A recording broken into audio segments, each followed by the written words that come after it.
American spy satellites have detected a low-yield nuclear explosion, they have been told, in an area which seems to point clearly to South Africa as the source.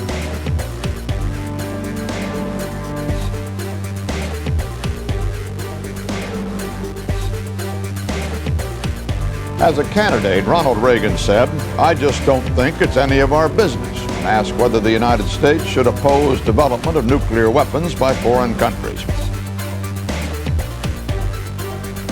He later amended that response by saying he supports nuclear non-proliferation. A South African spokesman described the report as, quote, mere speculation. He said South Africa has indicated for some time that it has no intention of building a nuclear device.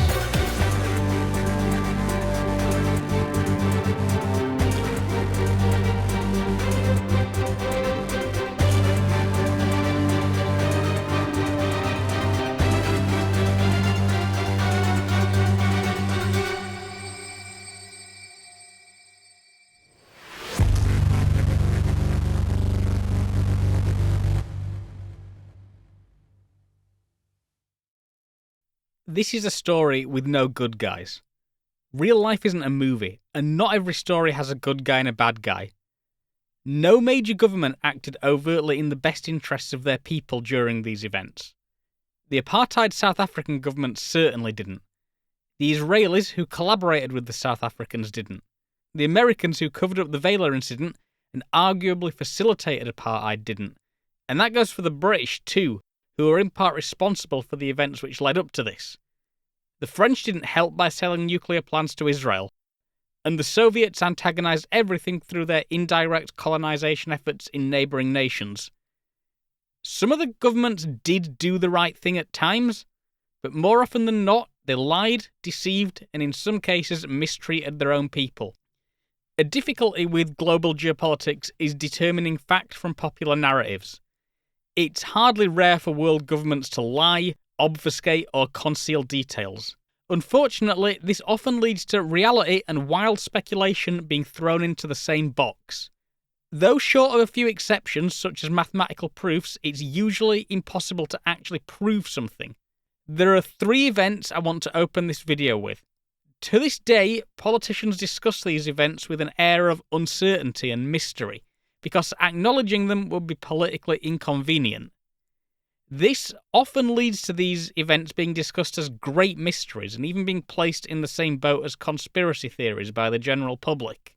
None can be demonstrated as 100% irrevocably true, but all 3 are, in my mind, true beyond all reasonable doubt.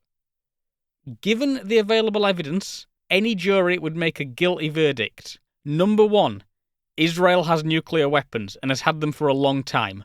This goes well beyond reasonable doubt. I don't really expect anyone to doubt this fact. Number 2. In 1979, a nuclear explosion occurred off the coast of South Africa, somewhere in this area.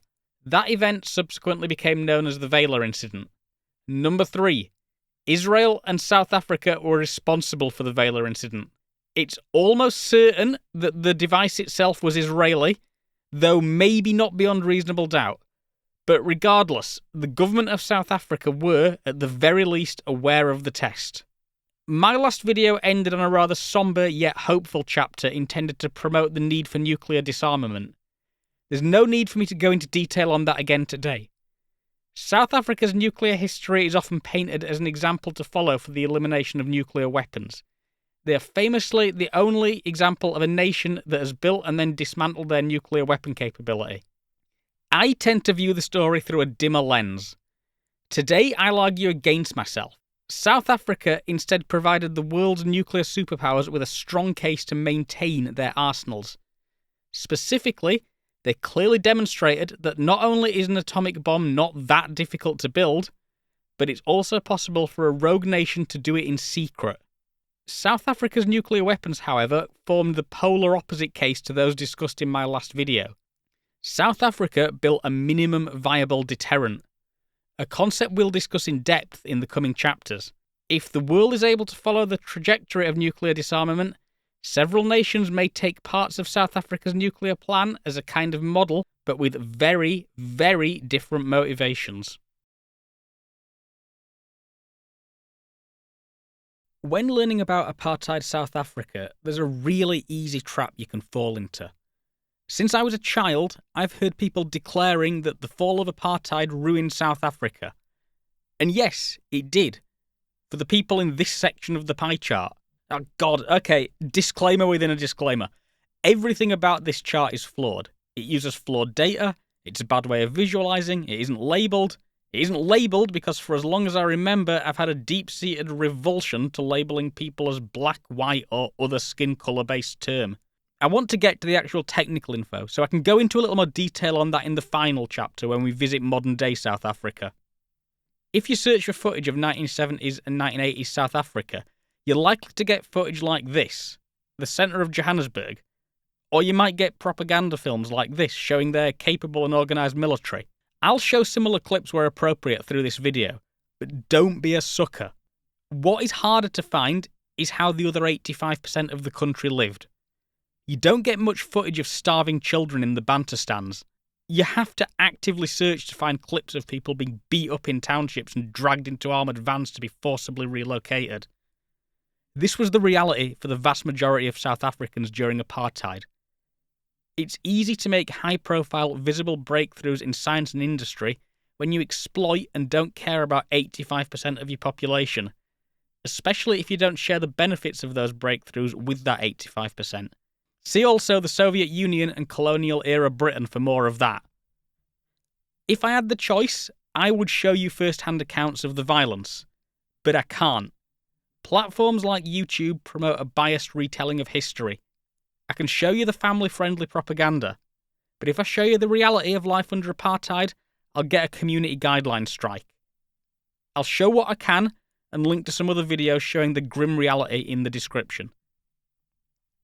Now, if you were to challenge supporters of apartheid back in the 1980s, you'd be met with one of a series of canned responses. One of them being, well, you must support them in that case. Them here being the ANC, who, to be clear, I despise of now, just as I despise of who they were back then. Like I said, no good guys. Other canned responses would include using strange words and phrases to make you feel like an outsider. You can't possibly have an opinion on this. You're not from here. It's complicated. Does that remind you of anywhere else?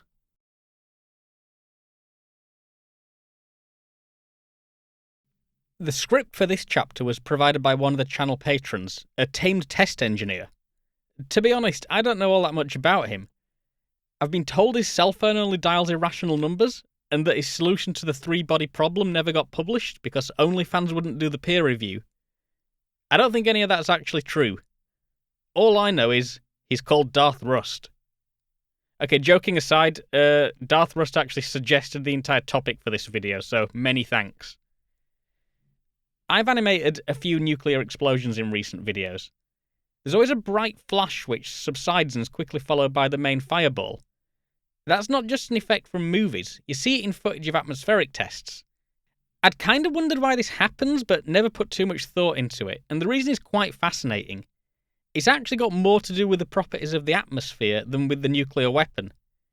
We've proven this experimentally with detonations both on the surface and in space. Only below an altitude of about 30 kilometers do you get this double flash. Understanding the mechanics of the double flash, however, one needs to go behind the curtain of the earliest moment of the evolution of the blast.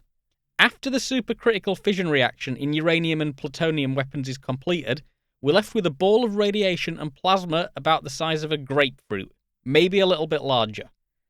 The details of the reaction itself is a full side quest unto itself, but we'll simplify it by saying that the energy produced in fission is about 80% kinetic energy of the particles, along with emitting significant amounts of gamma radiation. The combination of kinetic energy and radiation heating is enough that the electrons are dissociated from their nuclei. That's a plasma. The plasma is naturally opaque, and by definition absorbs more radiation, leading to more heating. A significant fraction of the radiation gets absorbed and re-emitted multiple times, becoming lower energy each time and producing a full spectrum from gamma down through X-rays, visible light, infrared, and all the way down to radio. The heat inside this region is on the order of tens to hundreds of millions of degrees Kelvin, or for the American viewers, tens to hundreds of millions of degrees Fahrenheit. This initial plasma is maybe 1 to 2 feet across. The energy density in this region borders on primordial.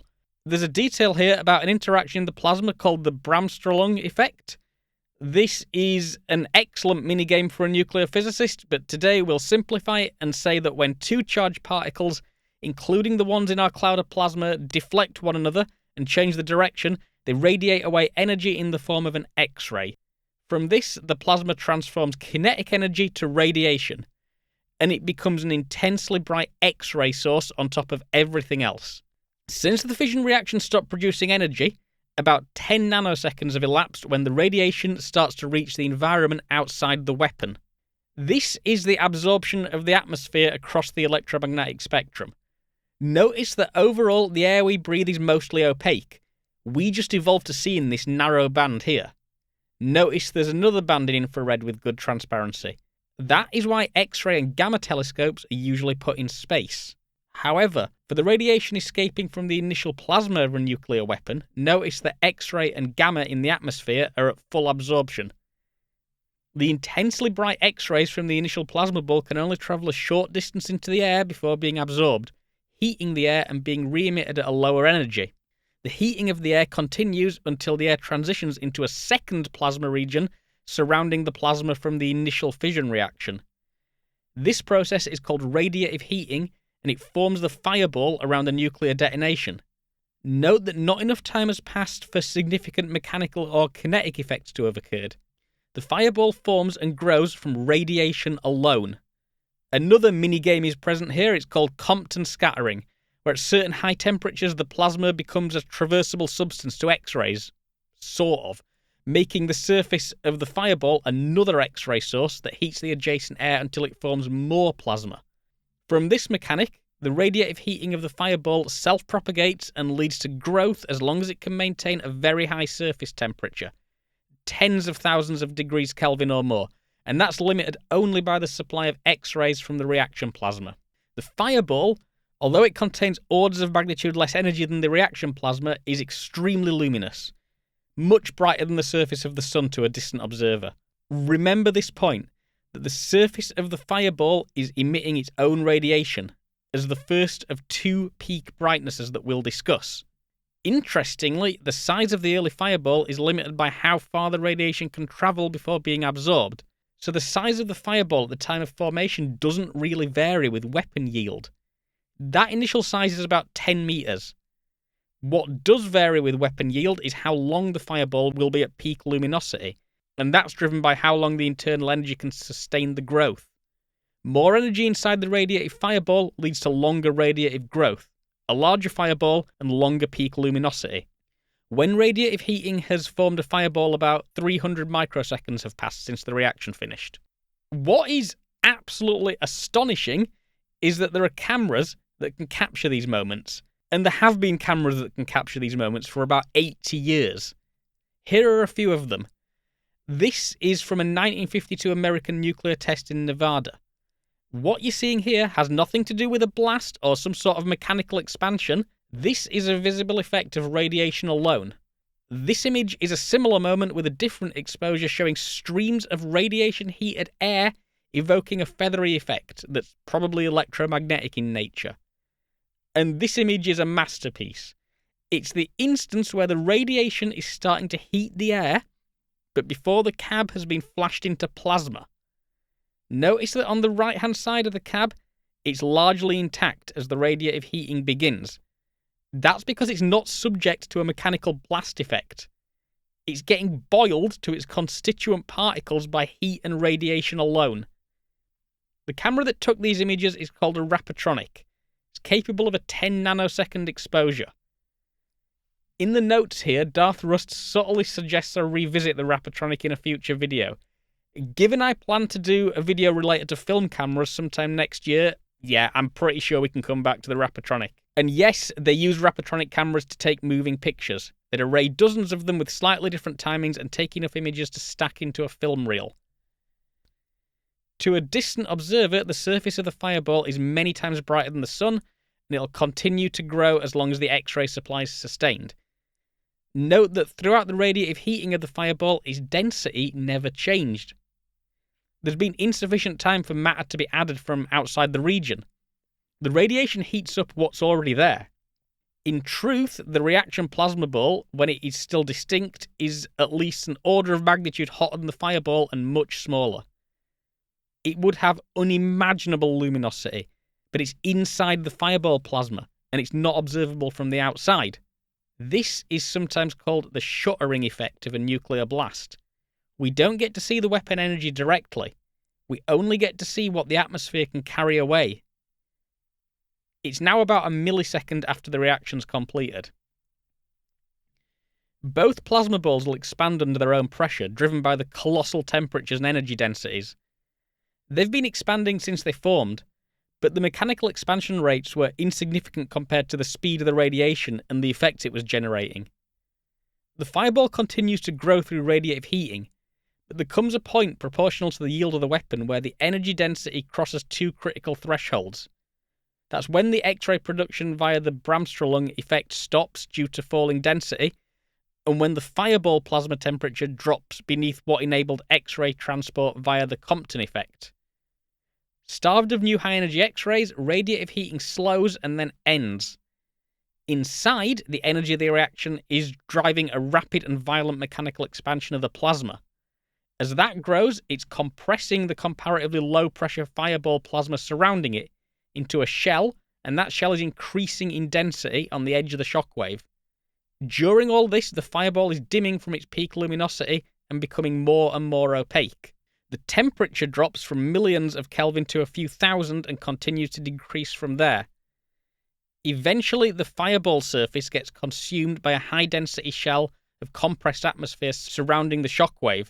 That's referred to as the case shock. When that overtakes the radiative fireball, it's referred to as case shock catch-up. This is where the timeline starts to separate based on weapon yield. For small weapons, this chain of events might end at 1 to 2 milliseconds. For much larger weapons, perhaps as many as 100 milliseconds have elapsed. The radiative fireball may well be a kilometre or more in diameter. As expansion continues and the density of the shock front increases from encountering more and more atmosphere, the temperature starts to increase in the shock front. Eventually, it's compressed and heated into incandescence and its brightness begins to increase again. This won't reach the luminosity seen by the X-ray driven fireball, but the surface area is many hundreds of times greater than the fireball. This leads to a much larger amount of energy being radiated. About 80% of the weapon's total radiation energy will be emitted in this phase from comparatively mundane incandescence. Recall from earlier that there's a band of high transmissivity for infrared in the atmosphere. These emissions have a strong visible component as well, but infrared carries most of this energy away as thermal radiation. This is the phase that generates the second peak in the light curve from a nuclear weapon detonated in the atmosphere. This second, longer pulse begins around 200 milliseconds after the reaction for a kiloton weapon, to maybe a full second for a megaton weapon, and it has an enormous area to compress. The duration of the long pulse varies from about 1 to 2 seconds for kiloton weapons, to maybe 15 seconds for the crowd pleasers. Like this one. This is Operation Housatonic, 10 megaton airburst, presumably carried out in celebration of the end of the Cuban Missile Crisis. Yeah, this was carried out 2 days after the crisis ended, because apparently everyone in the 1960s had completely lost their minds. We saw the bright and brief initial flash, and here's the fireball developing. See it expand and dim. And there we go, case shock catch-up. And now we're entering the second peak as that shock front compresses more and more air and heats up. I think this is the best example of the double flash caught on film. I mean, just watching this, resuming nuclear testing would probably be the stupidest decision humanity could take right now. But wouldn't it be really nice as a super, super special treat just to do one detonation sometime? Just one. In 16K. Anyway, here's Castle Bravo. If your yield is big enough, you don't even need a fancy camera or sensors to see the double flash. Let's watch that again, and bear in mind, this is in real time. Flash, fireball, flash. Watch again. For about a second, you can see the mottled fireball. That's something you normally only see in slow motion footage. Unbelievable. The engineers who designed the Vela satellites were aware that the double pulse phenomenon was specific to nuclear weapons detonated at an altitude below 30 kilometers. In fact, it's a diagnostic. There are no natural processes that will routinely produce this on Earth. Unless, of course, your team's told to make one up.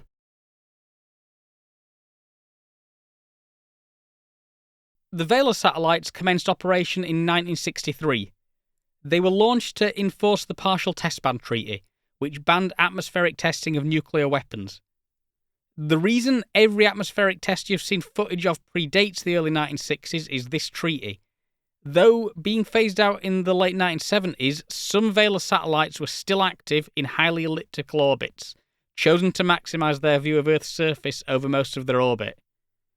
Between the launch of the satellites and 1979, 41 double flashes were detected by the Vela satellites. And in all 41 cases, the flashes were confirmed to originate from atmospheric nuclear explosions carried out by non-signatories of the Partial Test Ban Treaty. There was at least one false positive due to solar activity, but this was quickly identified as spurious by cross-checking against data from other sensors on the satellites. The Vela satellites also unintentionally discovered cosmic rays, but that is not a story for today. What we'll concern ourselves with today is the double flash observed by Vela satellite 6911 at 053 UTC somewhere in this area on the 22nd of September 1979.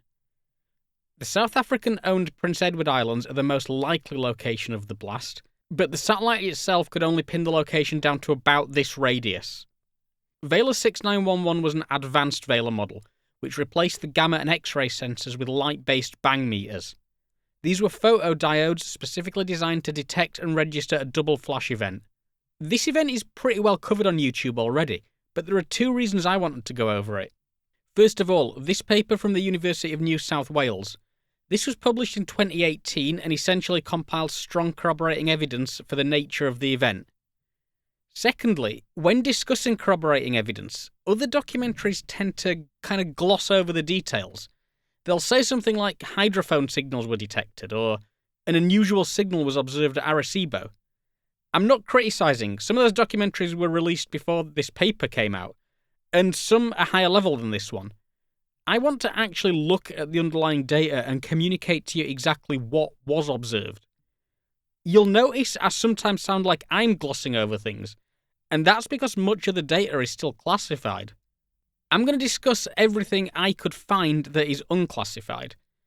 Even with this limitation, at the end of this act, you will agree there's no reasonable room for doubt as to the cause of the Vela incident. It's not a mystery, and it hasn't been for a long time. Here's a plot of the intensity of the double flash observed in September of 1979. It corresponds to a detonation of around 3 kilotons. Now, that might not sound like much, but here is a 1 kiloton explosion which occurred outside of the urban centre of a major city. 3 kilotons may be small by nuclear standards, but it still represents a 6-figure death toll if deployed to a major city centre. There was additional corroborating evidence, though not all of it was properly analysed and made public at the time. First, hydrophone data. Hydrophones were present in the Atlantic for two purposes: detecting Soviet submarines and detecting test warheads fired by the US and subsequently impacting with the surface. 3 of these hydrophones were situated near Ascension Island and detected a signal at 2:43 a.m. on the 22nd of September 1979. Analysing the signal dispersion and cross-checking against known data from previous French atmospheric nuclear tests, the signal was hypothesized to originate from an event approximately 10,000 kilometers distant from Ascension Island. Accounting for time of travel for sound waves through salt water, that would put the time of the event at pretty much exactly the time of the satellite observation. And by accounting for the different arrival times at the 3 hydrophones, the signal was determined to have originated on a bearing of 198 degrees from Ascension Island. That would trivially put the source here, which doesn't seem to be helping our case. Until we add the 380-kilometre East Scotia Ridge to our map. This distance is now almost exactly 10,000 kilometres and gives an arrival to Ascension on a bearing of 198 degrees. If the Vela incident occurred due to a nuclear detonation, which, to be clear, I have absolutely no doubts it did, The acoustic signal was reflected off the ridge and arrived at the hydrophones 1 hour and 51 minutes after detonation. There's some speculation that the hydrophones detected the direct path signal too, but unfortunately that information remains classified. Next, radioactive fallout. In the 2 weeks following the incident, US military sampling aircraft made repeated overflights of the area and returned no positive results. Now, in the absence of evidence to the contrary, we're going to assume these negative test results were accurately represented to the public. Remember, we're not doing conspiracy theories here. The first question is, could a nuclear detonation produce no detectable fallout in the region? This is outside of my area of expertise, but some reading into the sources I've linked appear to point to this being perfectly plausible. If the device itself were an Israeli nuclear artillery shell designed for tactical deployments and built to burn clean as such, only a small amount of radioactive material would be dispersed into the atmosphere compared to, say, the relatively crude devices South Africa would go on to build. The Vela flashes occurred during a storm in the region. This is theorized as a deliberate choice by the perpetrators to try and obscure the blast, and it would also disperse and dilute any atmospheric fallout.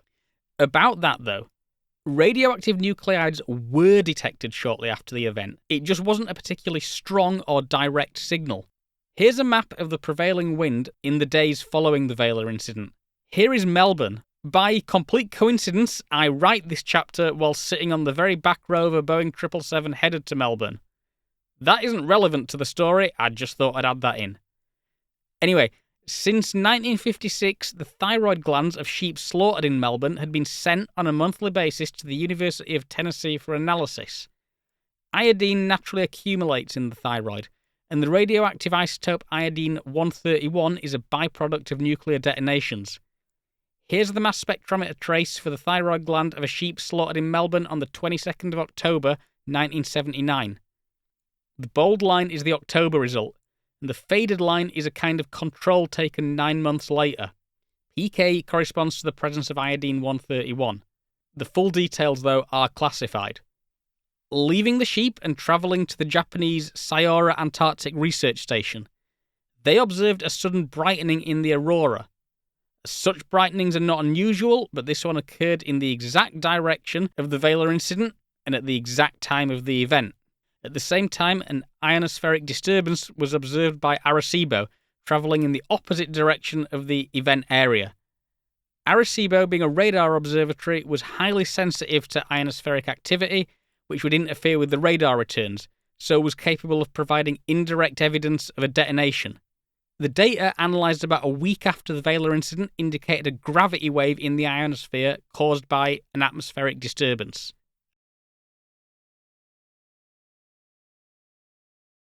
Everything discussed so far in combination is strong evidence for a nuclear explosion. However, there's another source of data that hasn't really been talked about much in my readings. I want you to keep in the back of your mind that everything we've already discussed forms a very strong case. So additional weak evidence doesn't take away from that case. It's just more of a point of interest. We'd need positive evidence that the incident was caused by something else to do that. And we'll get to that soon. But for now, let's discuss an entirely different source. There were at least 2 other satellites in orbit at the time that may have had the capability to indirectly observe a nuclear detonation. The first was Tyros-N, which actually did detect an increase in electron flux around the time of the incident. By itself, this would be a weak signal, as these peaks weren't uncommon. There's also some doubt as to whether it started a few seconds before the incident. I'm not too sure about that, though. But assuming it didn't, in conjunction with everything else, this is similar to the Aurora and the Arecibo sightings. Something not unusual by itself, that just so happened to occur at the same time as all the other signals. Instead, I want to discuss a weaker signal from another satellite. This one's less well known, and I thought it'd be fun to do a little digital archaeology. Nimbus 7, an Earth observation satellite. This contained the total ozone mapping spectrometer, which deduced global ozone concentration in the atmosphere. In 2022, the data from this satellite was proposed as another signal for a detonation. Thing is, I read the paper and I'm not exactly convinced. I'm not really criticising the authors of the paper. They came up with a novel new source of data, and therefore have opened up another avenue for investigation. I love a bit of digital archaeology. So let's explore this avenue a little. The researchers plotted the detected ozone concentration in the region for the day before and after the incident like this. Sure, it looks dramatic here, but are perturbations like this unusual? I mean, with a plot like that, I can make any day look unusual, as I'm doing on screen right now. Keep in the back of your mind, it's really easy to mislead people with statistics. Was such a disturbance in the concentration a common event? Well, they don't really ask that question. But I did. I went and downloaded the data from NASA. In fact, I took 10 years of ozone data from the satellite. Isn't it great that we continue to fund institutions like NASA and the NOAA, from which I took image data, to keep this data free and available to everyone? Now, if I was part of a well-funded research institution, I'd do a full double-blind study and probably a whole range of statistical analyses to determine whether the data observed on the day of the event could be considered an outlier. But I don't really have time for that, and it wouldn't make for an exciting video anyway. So I did something relatively quick and simple, just to see if there's anything of interest there. I trained a neural net on 9 years of the data. Specifically, I made one of these, a convolutional autoencoder. You give it 1 day of data to train, and ask it to predict the next day. You can see here, I only used data around the region of interest.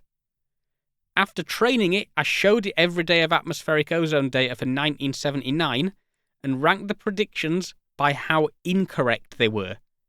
The idea is, if an unusual event like a nuclear detonation that wasn't in the training data occurred, the model would do a really bad job of predicting ozone concentration the day the event occurred, using data from the previous day. That is, of course, assuming a nuclear detonation would affect the measured concentration. 2 known Chinese tests also occurred during the sampling period, and they're on screen now. I'll leave it as an exercise to the viewer to decide if you can see anything here. Honestly, I didn't expect much from this analysis. And I didn't get a really strong result, but I did actually get something interesting, which was much more than I expected. The day of the Vela incident ranked number 41 over the year. Plotting out a graph of the error between the model prediction and actual ozone concentration, it's here. And the few days after the incident showed unusually high levels too. Now, if there was a giant peak on the day, that would be something else. But it does seem there was an atypical peak in detected ozone around the time of the event. There are plenty of other, larger peaks in the data, but it's enough to raise an eyebrow that one of them immediately followed the incident. By itself, nothing we could draw any conclusions from, but in conjunction with everything else I spoke about, it's interesting at the very least. Now, I stopped at this point, as I didn't want to just keep reanalyzing until I found something that made it look like a strong signal, and we're about to get onto that. Besides, I have a video to make, but I've left the code in my GitHub account for anyone who's interested. There's also some code to download the images from the GOES and the MET-1 satellites too. If the other ozone peaks also occurred during storms, well, maybe what we see in the data for the 22nd of September is nothing unusual, but if they didn't, maybe this is a physical glimpse at the detonation. Maybe there are still undiscovered clues in instruments from other satellites in orbit at the time. Simply going through the available declassified data, I think it's now clear why I don't dignify the Vela incident with a label of a mystery. The main source of public ambiguity regarding the event is the report commissioned by the Carter administration shortly afterwards. This was written independently by a collection of very much qualified and, going by several sources, very much neutral scientists and researchers. They did not have all the information presented above available, and they were asked to determine what caused the double flash.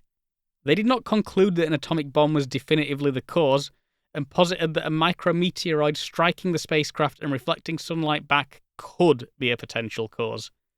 Their main reason for not concluding a nuclear detonation was the shape of the observed light curve. Whoa, hold on a second. I was just going to skip over that because the video's getting quite long. And to be honest, these days, basically everyone agrees the Vela incident was due to a nuclear detonation, so it's not like I need to go out of my way to convince you. But it's interesting to talk through why the consensus changed. Besides, this is a statistics problem, and probably a bunch of statistical fallacies too. That's what I literally do for my day job. The most convincing piece of evidence for the Vela incident not being a nuclear detonation turns out to be ridiculously tenuous. So, first of all, Merry Christmas, folks. Please enjoy my first ever 90-minute video. Secondly, let's go through those light curves, and I'll ask all the questions I'd present if someone handed me this report. I can't believe I almost skipped over the part of the video where I actually add something to the conversation. Alright, each Vela satellite had 2 bang meters. One labelled YCA, that was more sensitive than the other one labelled YVA. Here are the traces for both sensors for a known detonation. A French test carried out in 1974, observed by a different Vela satellite. You'll note the YVA trace is broadly speaking quite consistently lower in magnitude than that from YCA. If we step forward in time and plot the value of YCA on this axis and YVA on this axis, we therefore get something close to a straight line. Let's construct similar lines for the 11 other nuclear detonations observed by Vela 6911. No, we don't actually have the data for those curves, but we do have a plot of the relative detector strengths. It's included in the commission report, but the quality of the scan isn't great. Here, let's just shade the region enclosed by all those detector curves. Okay, now let's add the curve for the Vela incident. And that's it. That is the sole piece of evidence in the Runa report put forward for the incident not being nuclear in nature. They also do cite lack of detected fallout, but absence of evidence and all that. Anyway, here are the questions I asked myself the first time I saw the plot. First of all, a single plot with no supporting data and only a page of explanation is pretty much the final boss of red flags. The first question: was this the only analysis they performed on the light curves? Did they attempt any other methods to find unusual results like the one shown here? None are published. For all we know, the team performed 50 different similar manipulations and all showed the Vela incident as a non-anomalous event, and this was the first to show anything unusual. That would be cherry-picking. Did that occur? Did they just get lucky first time? I don't know. The next question. Only 12 data points. Obviously that isn't enough to draw any firm conclusions.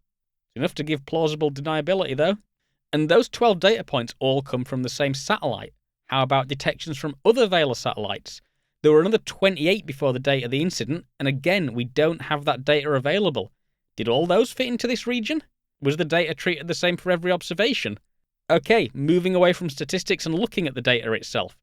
The 1979 detection occurred toward the end of the satellite's life.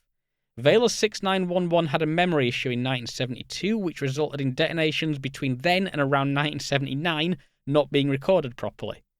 The issue had apparently cleared itself by 1979. I appreciate that sounds a bit odd, but again, no need to jump to conclusions. Anyway, that means all these curves are from data recorded pre-1972. Could degradation of the sensors or satellite systems have caused a difference in light curves? Finally, the type of detonation. The alleged clean-burning bomb of the 1979 event may have been a neutron bomb. That's not as sci-fi as it sounds. It's just a small nuke which doesn't have as much reflective material around the core. That allows more neutrons to escape in the initial blast. It trades off a smaller yield for a higher amount of emitted radiation. Would the light signature for a neutron bomb be different than with other detonations detected by the satellites? I don't know. I'd sure want to know more about that before drawing any firm conclusions. A quick post-editing word on neutron bombs here, actually. They're more interesting than I made out. They're actually small fusion bombs. When I stated a 3 kiloton yield bomb would still be hugely destructive, I may have been underselling it a little. Neutron bombs trade a small explosive yield for a higher burst of radiation, intentionally designed to maximize the number of deaths. The low explosive yield and lack of direct fallout leads me and many others to believe the device used on the 22nd of September 1979 was most likely a neutron bomb. That also fits with the fact Israel built it. Their entire premise for tactical nukes involved being able to kill as many invading personnel as possible, as quickly as possible. And Israel was only one of 4 countries at the time capable of building a neutron bomb.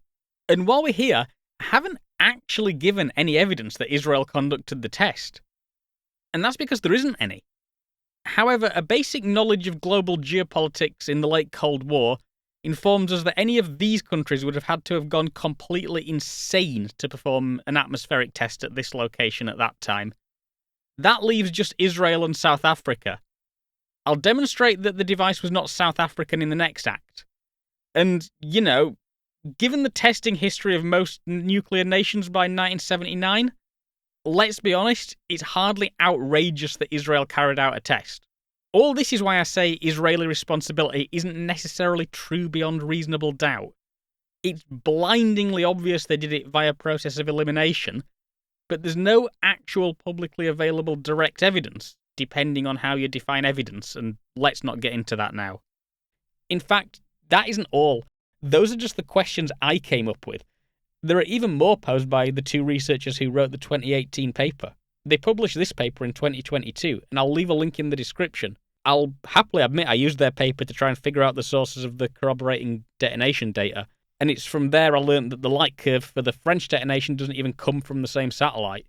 Again, I'm not really pointing fingers at the commission here. As I said, it's really easy to get a bunch of scientists to come to whatever conclusion you want. Hell, just look at what I did. Did I just use some statistics to change your mind? I didn't even withhold any information there. Since the publication, the scientific consensus has changed as more data has become available.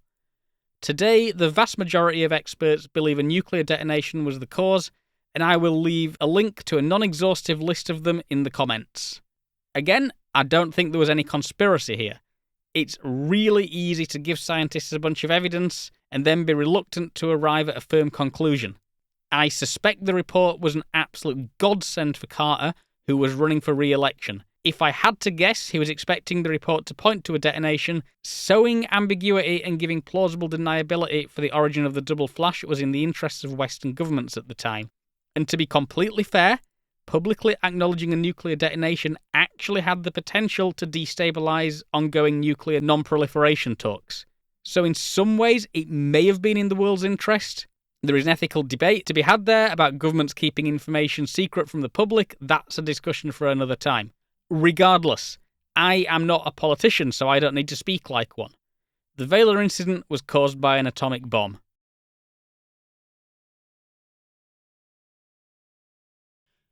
Following the Vela incident, between 1979 and 1989, South Africa built 6 atomic bombs.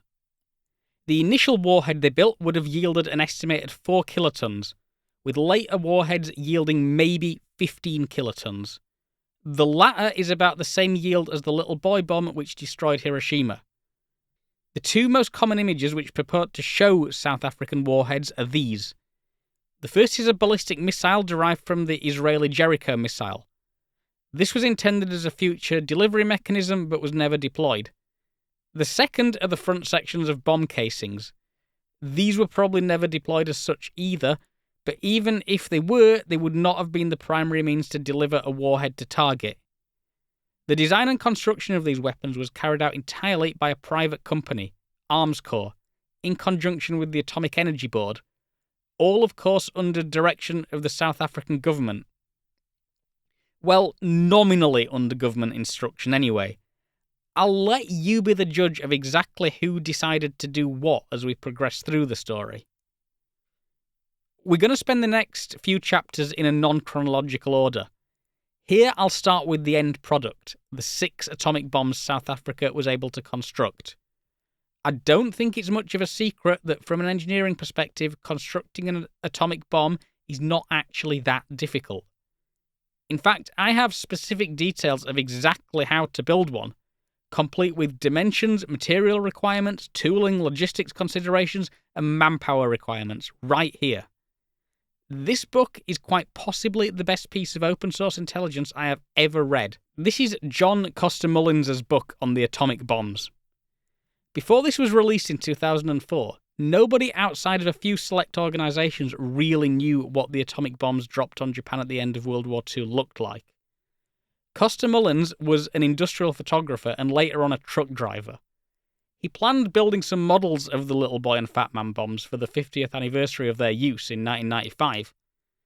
Unfortunately, existing models invariably contain mistakes, so he set out on his own research journey.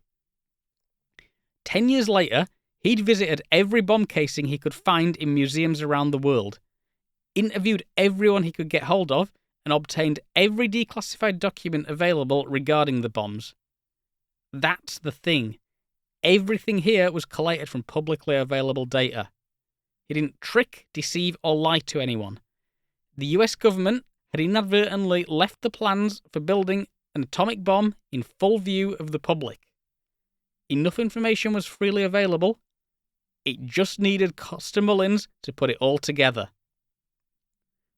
Oh, and by the way, he was able to get much more info than the entirety of Arms Corps. Legend. Now, this book covers both Little Boy and Fat Man. Little Boy was a gun-type bomb. Fat Man was an implosion type. South Africa's bombs were gun-type, so that's the type we'll focus on today. But this book is so interesting that I promise we'll visit implosion bombs in a future video. A fun little bonus fact I discovered during my research: over 2,000 nuclear detonations have occurred since 1945. Only 4 of them are known to be gun-type devices. The first was Little Boy. You saw the second a few minutes ago. That was the W9 warhead fired by Atomic Annie. And 2 tests of the W33, which was its successor. Gun-type bombs may be simple, but they're a rare breed. In fact, I should reiterate that we are discussing fission-only devices. When the fires of Hiroshima and Nagasaki were practically still burning, the US and Soviet Union, followed shortly thereafter by the UK and France, and later China and probably Israel, made the call to use fission bombs as the starter charge for something 100 times more destructive: fusion bombs. I can't tell you how to build one of those, because the details on that do remain well classified. But again, we will come back to fusion bombs in a future video. For now, let's build Little Boy. The gun-type bomb is often overlooked as a simple device, but I think its conceptual simplicity provides an excellent starting point for learning about how atomic bombs actually work. That aside, and as we shall see, they're not quite as simple as often made out. The actual mechanics of building one goes far beyond put uranium in a gun. But at the highest level, here's the principle. I'll do the actual nuclear science part in about 3 sentences. All we really need to know is that if you're able to put about 60 kilograms of uranium-235 together in a sphere, it'll explode. It'll explode with about 50 million times the energy of the same mass of TNT. Uranium-235 is one of a few heavy elements that are fissile. If struck with a neutron, a nucleus of uranium-235 will, under the right conditions, split into 2 daughter nuclei and release neutrons. For reasons we absolutely do not need to go into, the splitting of the nucleus releases the absolutely extraordinary amount of energy. Now, if we have a small quantity of uranium-235, the released neutrons will on average find their way out of the material without striking other nuclei. If we start adding to the sphere, more and more of the neutrons will strike other nuclei and cause those to fission. There'll be a point where the emitted neutrons strike an average of more than one nucleus before they're able to escape. This is a runaway reaction, and will proceed until the density of the available nuclei is reduced enough to stop the chain reaction. This runaway condition is called prompt criticality. All of this occurs in the microsecond range, and in our case, this is the result. So really, to make an atomic bomb, you just need to get about 60 kilograms of U-235 in one place. Well, about 60 kilograms if that place is a sphere. A bit more if it's a squat cylinder like this. How do we actually do this? If we say split our cylinder in 2 and just mechanically brought the 2 halves together, let's think about what would happen. As we approach the critical mass, more and more neutrons are emitted. Again, this is all microsecond ranges. As we hit criticality, the 2 halves will start releasing more and more thermal energy and almost immediately blow themselves apart. A very low fraction of the uranium will have fissioned and the bomb will blow itself to pieces well before the planned yield. So we need to slam our 2 halves together much faster. In fact, let's just split the uranium into a target and a bullet. Calm down, a ton of you are about to comment that this is wrong, we're getting there. Put the bullet in the muzzle of a gun and point it at the target. Add your explosive charges to the breech and fire the bullet into the target. Criticality will occur over a very short interval, and hopefully, or not, you've built an atomic bomb. Now, that's conceptually simple, but there are a few details we need to go after. Even using a gun to join the 2 components, the assembly is still going to try and blow itself apart as soon as it becomes critical. so add a tamper material to try and hold it together as long as possible. We're going to use tungsten carbide. Put it around the nuclear material like so. On the face of it, it sounds ridiculous to talk about holding in a nuclear explosion with a tamper. But again, microseconds. Probably actually nanoseconds in this instance. That should hold us at prompt criticality for a little longer. But now we have another problem. Coster Mullen's most famous revelation was that Little Boy was in fact a girl. Even today, gun type animations tend to show the bullet type configuration. But that's not what Little Boy used. It looked like this. Okay, so here's why that design was chosen. The tamper material reflects neutrons. Not that many in the case of Little Boy, but enough to reduce the critical mass of U-235. Were the outer mass in the target, it would be surrounded by tamper material, and so closer to criticality. As the projectile entered, the margin between subcritical and critical would be narrower, and therefore a pre-detonation would be more likely, and a smaller yield would be all but certain. By including a gap between the tamper material on the target and having very little reflective tamping material on the projectile end, that gap is larger, as very little fissile material is in contact with tamping material prior to activation. As the projectile slides into place, the gap between sub and prompt criticality is crossed more quickly and definitively, leading to a more complete detonation. For whatever reason, the South African scientists and engineers didn't appear to figure this out. As we shall see, the design of South Africa's nuclear weapons was not just shaped by Arms Corps' inability to get hold of the information Coster Mullins was able to procure, but also by their unique use case, which largely dictated the design. And this design varied from Little Boy in a few key aspects. So let's rebuild this model into a South African warhead. I just want to pause here for a second to emphasize something.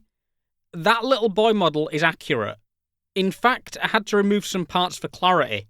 It's suspiciously accurate. More on that in a few months, hopefully. The South African warhead model is speculative. The dimensions I'll show on screen are correct, and the overall configuration is conceptually correct based on the information I have available. But I don't know exactly what these things looked like. Also, uranium isn't yellow. I'm just making things easier to see. Instead, their device used a relatively large spherical U-235 target, which was impacted by a smaller 90mm diameter bullet. From that diameter and the density of uranium, here is a rough sizing of the other mass. The uranium was enriched at 80% on average, as it was with Little Boy. This increased to 90% in later devices. There's yet another problem to solve. We're relying on the nuclear material to emit neutrons and kick off the reaction. Let's imagine firing our gun, everything lining up exactly as designed, the bullet seats perfectly in the target, we arrive at exactly the configuration necessary for prompt criticality, but random probability works against us. We need a neutron to be emitted, somewhere in the mass, at this instant, give or take a window on the order of nanoseconds. What if that doesn't happen? The assembly would again start to self-destruct, with only a small percentage of the material undergoing fission. All these scenarios where only a partial detonation is encountered are colloquially known as a fizzle. So the solution employed by Little Boy was to add neutron initiators here. These were small cylinders about 1 centimeter across containing a small mass of polonium and beryllium. When these two materials come into contact, they emit a burst of neutrons. So the source materials were separated by gold foil in the initiator capsules. As the projectiles struck the target, the capsules were crushed, releasing a predictable burst of neutrons just as critical mass was assembled, therefore kick-starting the nuclear reaction at the required moment.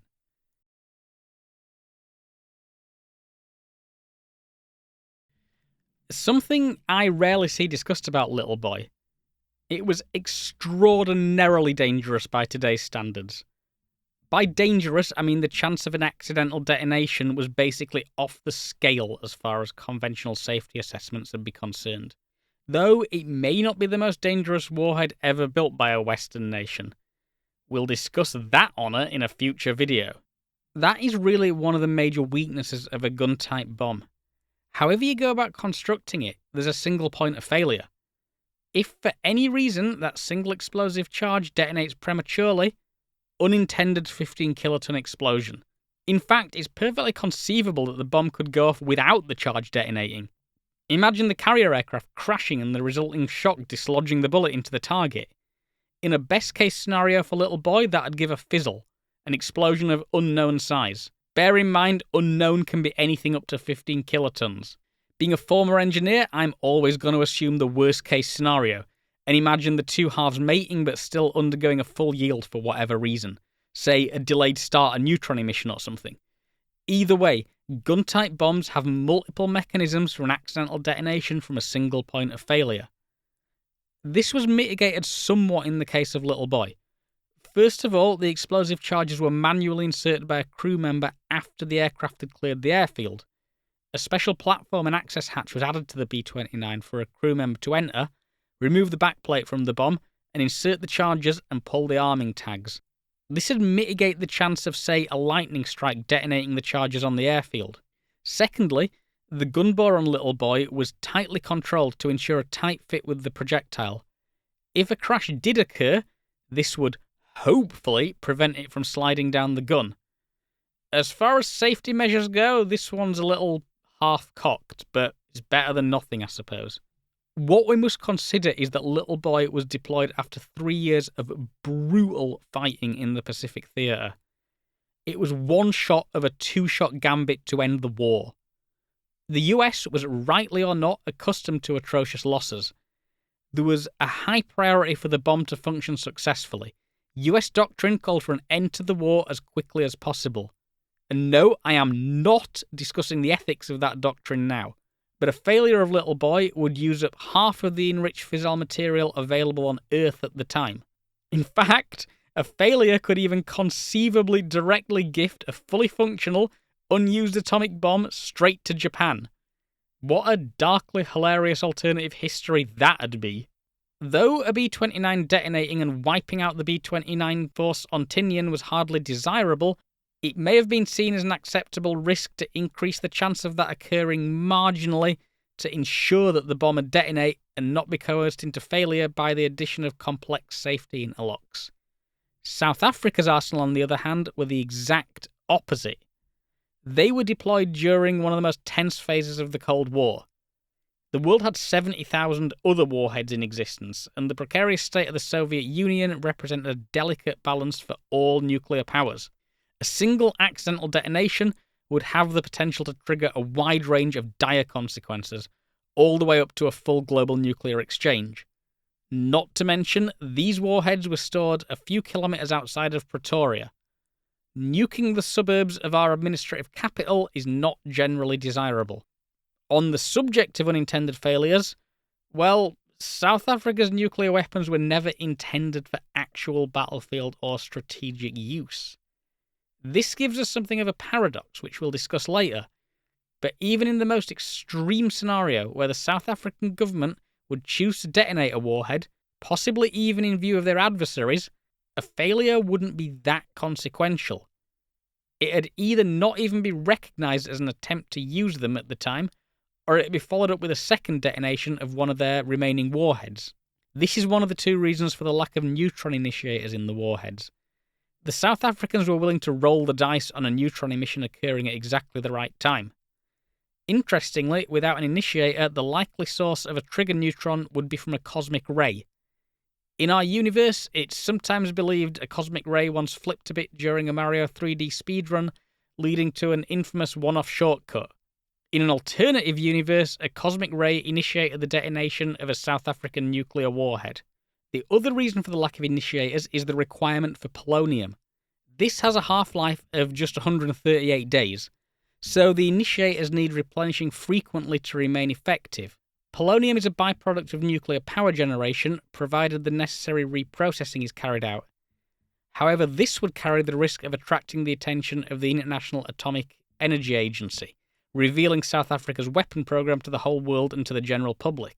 Without the documentation necessary to construct the alternative and more modern neutron sources, Arms Corps proceeded with a design devoid of initiators. Though the nuclear engineering of South Africa's devices was simpler than that of Little Boy, The mechanical engineering was more complex due to the addition of safety measures. The most conservative of these measures was to intentionally misalign the gun barrel.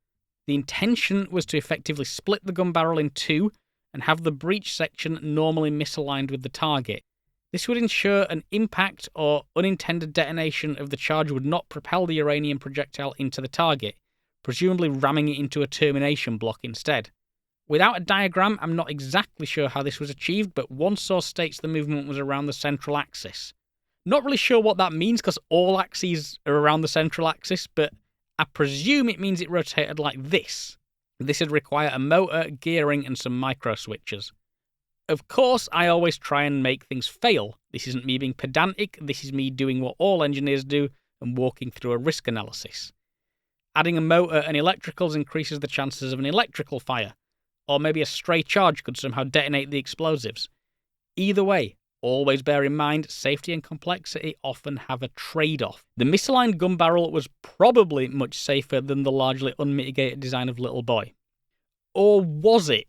A dummy device was dropped from an aircraft in 1982 with the barrel misaligned and a dummy nuclear mass present. Somehow, I'm not sure how, the mass managed to either skip the gap or the barrels became aligned in the impact. The bullet slammed into the target, and had that mass been U-235, in, say, a jettisoned bomb, an accidental nuclear detonation would have occurred. This is pretty funny, to be honest, considering the people responsible for all this, and it delayed the whole program for 2 years while the system was redesigned and improved.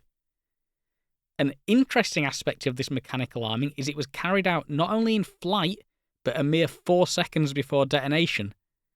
I haven't quite got to that part in the script yet, but these weapons were intended to be delivered via air-to-ground missiles, sort of missiles. We'll get there. The pilot had fired the missile and send an encrypted radio signal to the device when it was clear of the aircraft. This had commanded the motor to align the barrel. Knowing that, like every safety system, the misaligned barrel was fallible, a second mechanical interlock was added. This consisted of ports around the breech end of the barrel. An accidental detonation of the gun charge would exhaust the gases from these ports, preventing most of the expansion travelling down the barrel and pushing the projectile forward. The final arming sequence would close these ports. I'm going to assume that was achieved via a sliding sleeve like this. Another mechanical safety concerned itself with the target portion only. Though the target was subcritical, they were concerned that the mass approached criticality. Nuclear reactors use a moderator material to slow neutrons, which I was always told could be thought of making them more likely to bind with a nucleus if they collide with one, thereby causing fission. However oversimplified that explanation is, it doesn't matter right now. All we need to know is that filling this cavity with water could potentially bring the target close enough to criticality to emit a dangerous amount of gamma radiation, potentially harming any researchers on the ground. You know what's made of water, bar some rounding errors? Researchers! And that hole is alarmingly similar to the size of a human hand. The solution was to line the cavity with cadmium. Cadmium absorbs neutrons, so as proposed as a likely means of mitigating such a criticality accident. It also has the added bonus of crushing on impact with the bullet, probably stopping it from blowing itself apart in the impact. Though I'm not sure how much all of this would increase the chance of a fizzle. But remember, in general, preventing accidental detonation broadly took priority over ensuring detonation when needed. A final physical safety was in the form of a self-destruct charge. A warhead fired but not receiving an arming signal would self-destruct. This is obviously not an ideal scenario, but it'd be preferable to leaving behind a live nuclear warhead in almost any conceivable situation. Mechanical interlocks are the safety measures that get the most attention in videos like this. They're usually the easiest to understand and are almost inviting as they're physically tangible. The reality is most systems have a kind of safety hierarchy, with mechanical interlocks as the last line of defense. If you find yourself relying on mechanical components to stop a disaster, things have usually gone pretty sideways. In the middle of that hierarchy is usually some form of electronic or software-based failure prevention. We won't talk about that today since I know absolutely nothing about how this was managed on these warheads, bar the encrypted arming signal. But the base of the hierarchy is procedural safety. It's the boring one because it's the one you see every day. It's the stuff that keeps you safe on a daily basis and quietly stops alarms blaring on aircraft and surgeons amputating the wrong leg and soldiers from accidentally targeting their own side. In the case of nuclear weapons, safety procedures are uniquely interesting, and we have a fair amount of information on how Arms Corps implemented theirs. This building is where South Africa's nuclear weapons were stored, on the Kentron Circle facility managed by Arms Corps, where most of the weapon development and construction was carried out. I've been within a few kilometres of it back when I visited the country. Of course, I had no idea about all of this back then. Inside was a vault containing 2 levels. Each level contained 5 inner vaults, and each inner vault contained half of a warhead.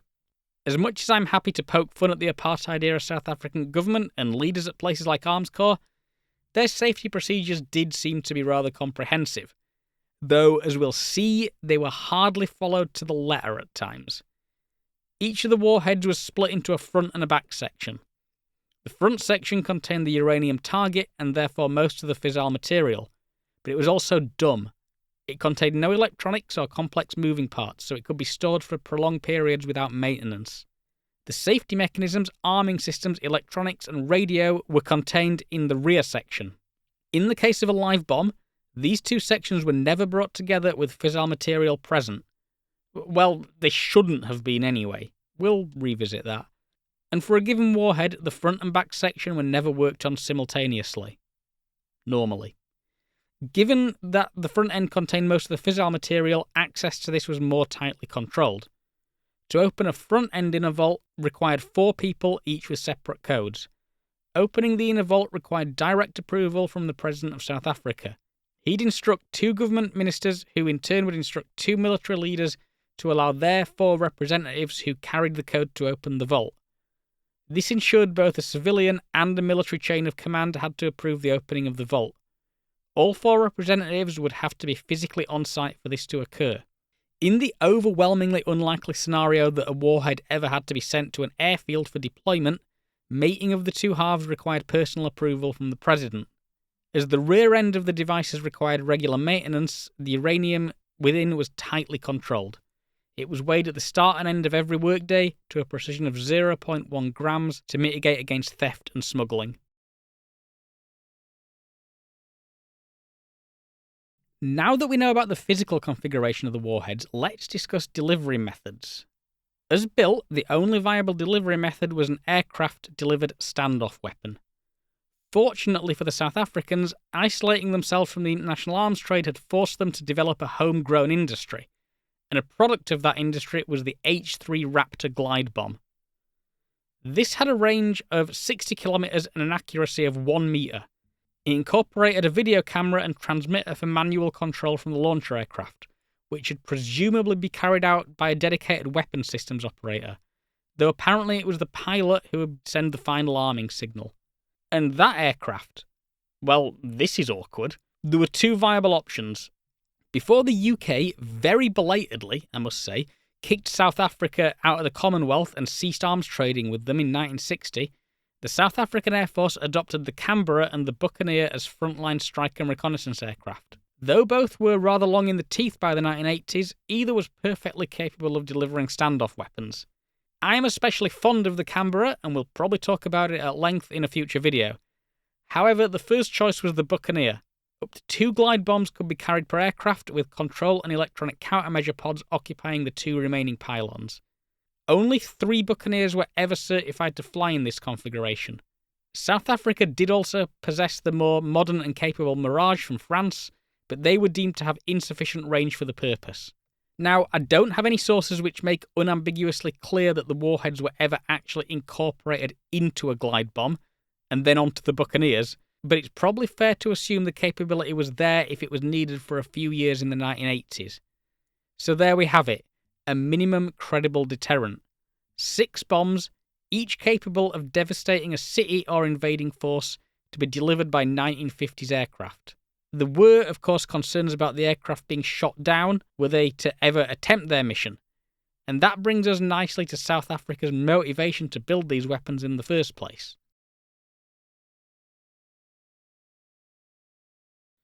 South Africa's nuclear arsenal was an insurance policy, a political bargaining chip. They were never intended to be used, though one could argue no nuclear weapon after Nagasaki was intended to be actually used. But in the case of South Africa, these weapons were a gambit to compel the West to act in South Africa's interests should the need arise. And this is one of my many arguments for nuclear disarmament. Nuclear weapons allow a select few nations to hold a metaphorical gun to the world's head. One doesn't need to detonate a nuclear device for it to yield results. Most, if not all, nuclear nations have leveraged their capabilities in the past and continue to do so, to give themselves special consideration on the world stage. It's undemocratic and against the core principles of advocates for a strong and healthy democracy like myself. In South Africa's case, growing Soviet influence in neighbourhood states was perceived as an existential threat. Without going into the wildly complex history of the region, the base scenario was Soviet-backed Cuban forces overrunning South African troops in Angola and threatening the territory of South Africa itself. Having effectively isolated itself from most of the world, the South Africans could not depend on the US to back them in such a scenario, so the nukes were an extraordinary measure to force the US's hand. Here's how.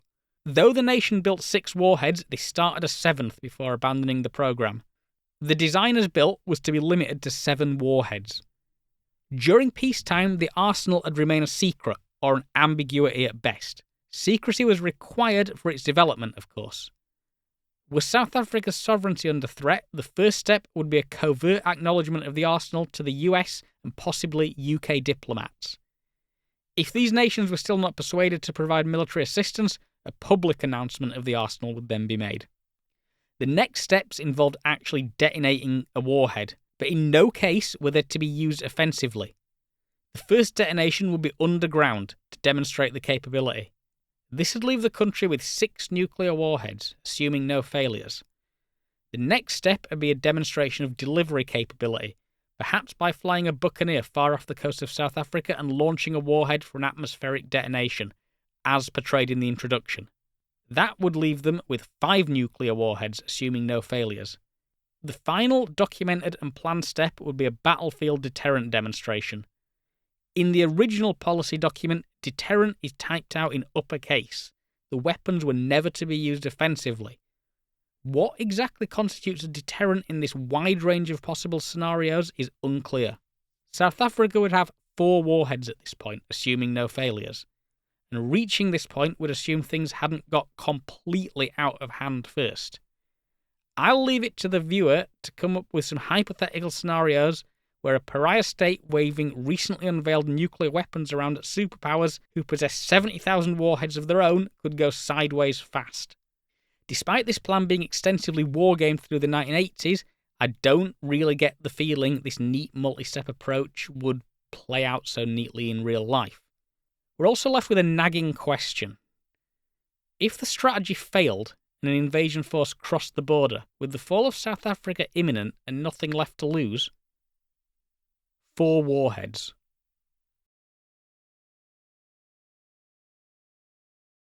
As you may well have gathered at this point, the only real hurdle to building an atom bomb is getting hold of either highly enriched uranium or plutonium. Let's not worry about plutonium for this video, let's just talk uranium. Naturally occurring uranium consists mainly of 2 isotopes. It's 0.72% uranium-235 and 99.2% U-238. U-235 is what we're interested in for both power generation and building a bomb. Recall I said a sphere of U-235 weighing about 60 kilos will go prompt critical and create an explosion? Well, the size of that sphere increases as the purity of U-235 decreases. For a power station, only about 3% enrichment is sufficient, but to build something as small as a bomb, about 80% is necessary. The country was well grounded to begin enrichment.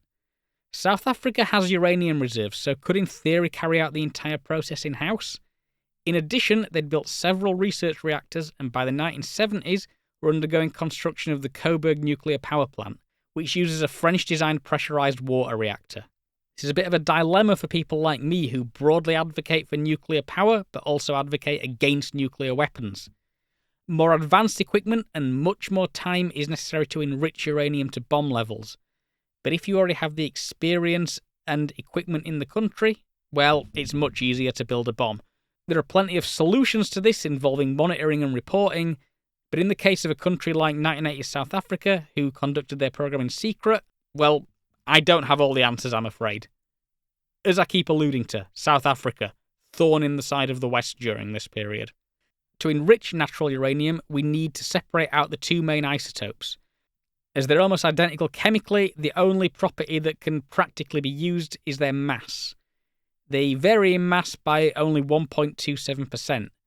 Most enrichment processes convert the raw uranium to a gaseous compound, uranium hexafluoride. How this molecule exists as a gas, I have no idea. And I was going to skip over that part, but quickly, how do you convert uranium oxides to uranium hexafluoride? Fluorine, baby! Yeah!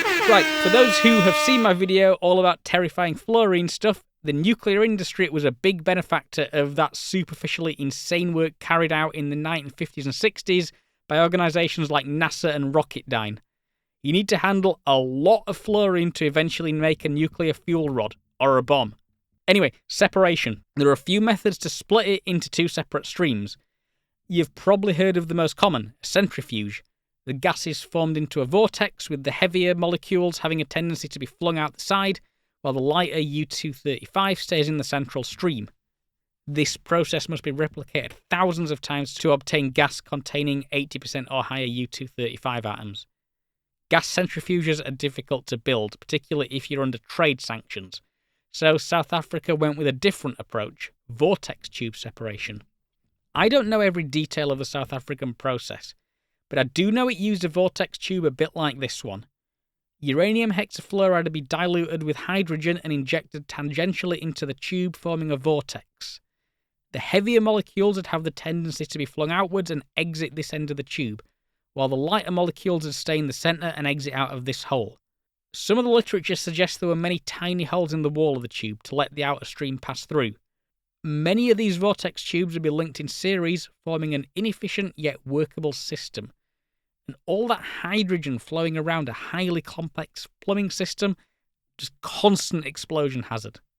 The process was first demonstrated in a lab in Pretoria in 1961, with full-scale production eventually carried out at the Y plant in the Pelindaba complex. HEU production began in 1978 using uranium hexafluoride imported from France. Shortly afterwards, enrichment began using locally sourced uranium. Impurities in this material clogged many of the holes in the vortex separators, knocking production offline for more than a year.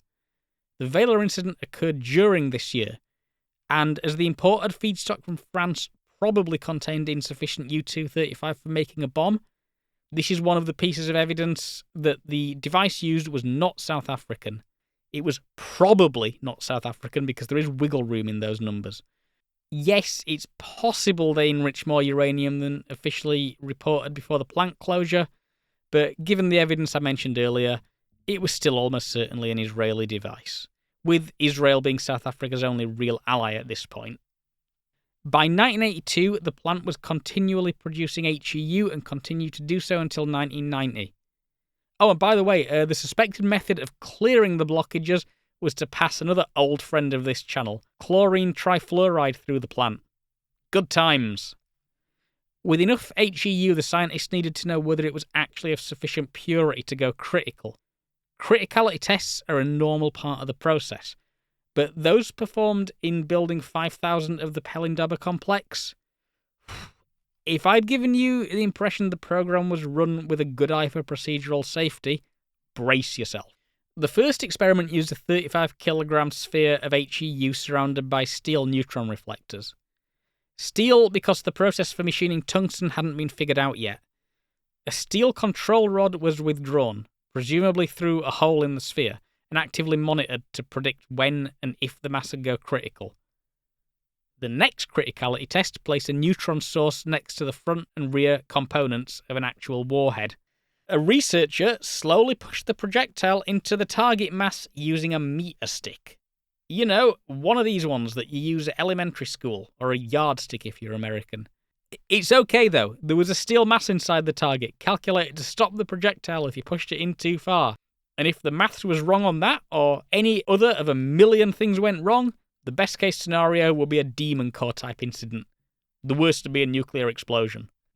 Ignoring the fact that criticality experiments are normally carried out remotely with no researchers in the same building, never mind the same room, and ignoring the fact that these experiments are in contravention of pretty much every safety guideline and process used in other nuclear nations and were just carried out to get the job done, there were some pretty severe security contraventions too.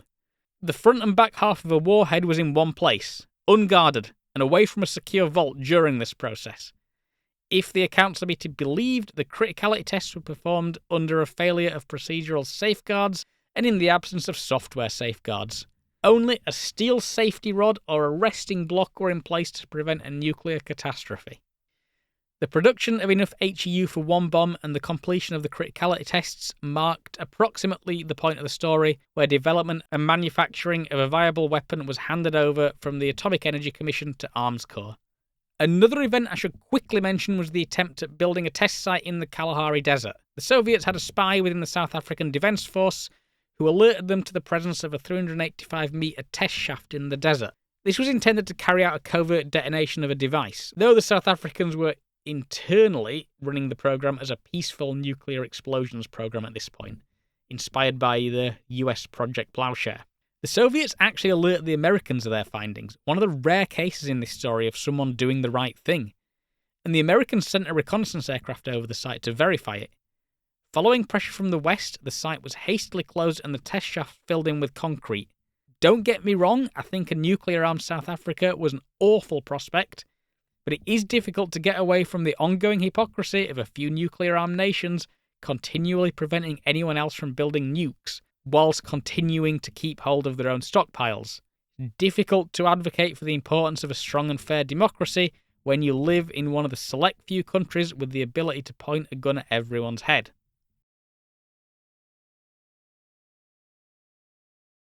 The thing about a minimum credible deterrent. What is minimal? With the growing risk of Soviet anti-air systems being imported to South Africa's neighbour states, the question of delivery aircraft being shot down was raised before the country had even started building the warheads. Israel had already offered a sale of Jericho missiles to the South Africans, but the decision was made to develop an in-house missile based off the Jericho and using technology shared by the Israelis. The missile was the RSA-3. Was well into development by the late 1980s, with tests of a two-stage progenitor carried out by the early 1990s. The RSA-3 was specifically designed for a range of 3,000 kilometres, specifically because it would put Luanda, the capital of Angola, within range. And there we have it, a leap straight from minimum credible to counter-city strategic deterrent. As part of the disarmament process, the outgoing South African government agreed to dismantle their entire space programme. This puts me in another moral dilemma. One of the main barriers to any nation building a strategic nuclear threat is the ability to build a ballistic missile. Unfortunately, ballistic missiles tend to make great orbital launch platforms too. I am again profoundly uncomfortable with a handful of countries deciding who can and can't have a space program. Again, it would be a lot easier if nobody had nukes, or at the very least if we worked towards better incentives to not develop them. At the end of the day, rewarding someone for not developing nuclear weapons will always be cheaper than defending against said weapons. There's no easy answers here. Anyway, delivery methods aside, I said we'll cover implosion-type bombs in a future video, but to keep things brief for now, the bomb that destroyed Nagasaki was an implosion-type bomb. That achieved criticality by compressing a plutonium core with 32 simultaneous shape-charge detonations. Implosion-type bombs are more difficult to build on a technical level, but require less fissile material and are more efficient. Efficient in this context means a higher yield for a given fissile mass. Arms Corps began work on an implosion bomb almost as soon as the nuclear weapons program was handed to them. Though the government made the decision to limit the country's arsenal to 7 gun-type bombs in 1985, Arms Corps decided to press forward with researching and designing an implosion device anyway. A private company, building nuclear weapons against their government's instruction. Though the line between government and private company was often pretty blurry in 1980s South Africa. By 1987, Arms Corps had opened an entirely new facility near the Circle facility that had been used to develop and store the existing gun-type bombs. The new facility, Advena Central Labs, was specifically constructed to develop an implosion bomb and integrate it onto a ballistic missile. This device would have used 255 kilograms of high explosives to force a spherical HEU core to criticality. It was designed to be deliverable by a Jericho missile. Presumably, it would also be integrated onto an RSA-3 if and when that became available.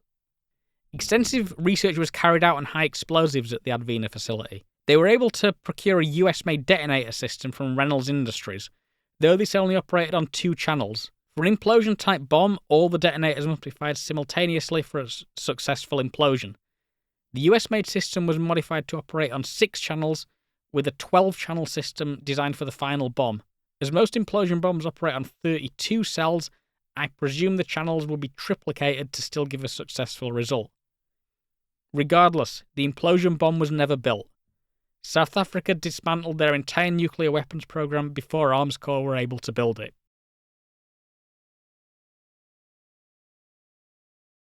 South Africa dismantled their nuclear weapons and their enrichment facility, along with their ballistic missile program and the documentation on how to build them.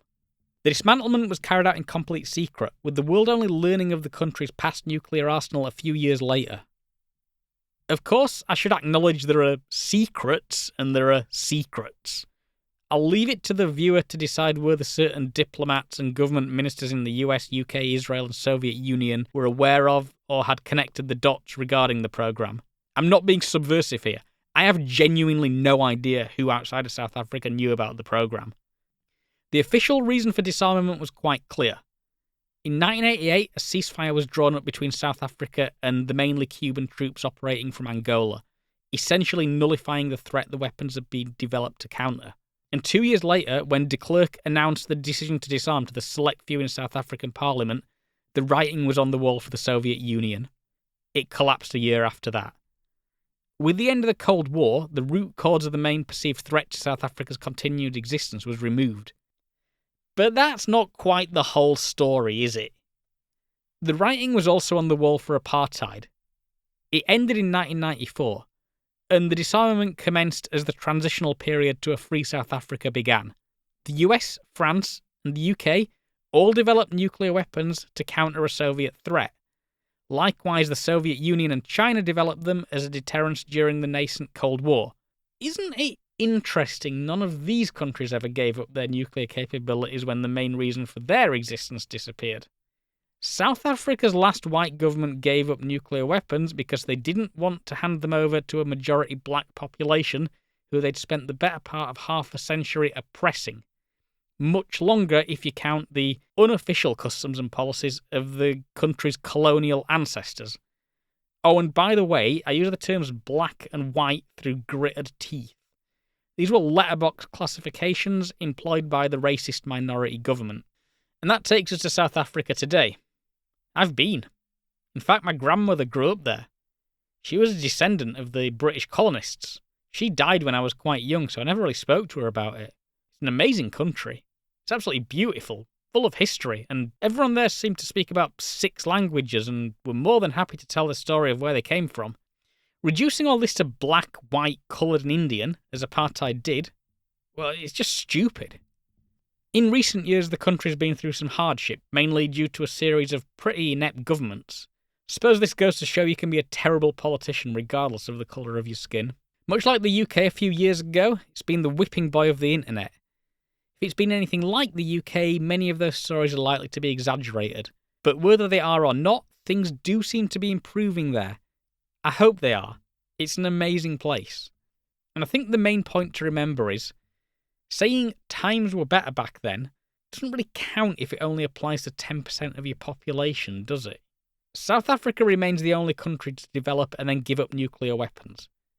The reasons for doing so may have been questionable, but when it comes to nuclear disarmament, any win's a win. We'll take it. Their story ultimately gives us a concrete example of a challenge to disarming the world, not an insurmountable one though, and one that ultimately resolved itself. Or did it? South Africa never got rid of the highly enriched uranium. It's still in Pelindaba, recast into ingots, the only component of an atomic bomb that is difficult to make. And South Africa still has enough of it for about 10 atomic bombs. Have a nice Christmas, folks.